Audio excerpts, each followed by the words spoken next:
நம்ம இன்னைக்கு roof concrete ஒர்க்குக்காக சைட்டுக்கு வந்திருக்கோம். பக்கத்துல பாத்தீங்கன்னா ஒரு சைட்ல ப்ராப்பரா மெயின்டெனன்ஸ் பண்ணாம பில்டிங் எப்படி இருக்குன்னு நம்மளால பார்க்க முடியும்.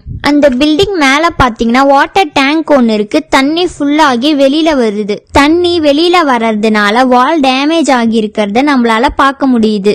நம்ம பில்டிங்கோட லைஃப் பாத்தீங்கன்னா நம்ம எந்த அளவுக்கு மெயின்டெனன்ஸ் பண்றோமோ அந்த அளவுக்கு இருக்கும். சோ அதனால நம்ம ப்ராப்பரா மெயின்டைன் பண்ணணும். மினிமம் 5 இயர்ஸ்க்கு ஒரு வாட்டியாச்சும் நம்ம பெயிண்ட் பண்ணி நீட்டா வச்சுக்கணும். ஒரு சில சைட்ல பாத்தீங்கன்னா சில வருஷத்திலே பில்டிங் கிராக் விழுகிறது, டேமேஜ் ஆகிறது, இந்த மாதிரி வாய்ப்புகள் இருக்கு. வாட்டர் ஃபுல்லாகி அந்த வீட்டோட வால்ல அப்படியே மேல இருந்து கீழே வரைக்கும் லீக் ஆகுது. அப்படி லீக் ஆகும் போது என்ன ஆகும்னா வீட்டுக்குள்ள வந்து ஓதம் வர்றது, இந்த மாதிரி ப்ராப்ளம்லாம் வரும். அந்த வால்ல இப்படி அடிக்கடி தண்ணி லீக் ஆகுச்சு அப்படின்னா அந்த வால் ஃபுல்லாவே டேமேஜ் ஆக வாய்ப்பு இருக்கு. இந்த சைட்ல பண்ற தப்ப நீங்களும் பண்ணாதீங்க. அந்த அவேர்னஸ்க்காக தான் இந்த வீடியோ. மேலும் சிவில் ரிலேட்டட் வீடியோஸ்க்கு மறக்காம நம்ம பேஜை ஃபாலோ பண்ணி வச்சுக்கோங்க.